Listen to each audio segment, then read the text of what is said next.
Primetime news tonight. Jamaican government says it is working with regional leaders to combat transnational crime. Prime Minister breaks silence on rural school bus. And a police report shows decline in Westmoreland murders.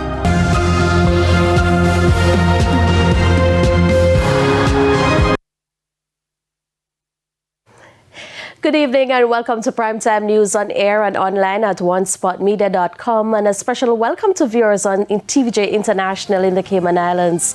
I'm Shamela Pullen. There's also Saturday Sports Special and weather in this newscast, so please stay with us. Details right after the break.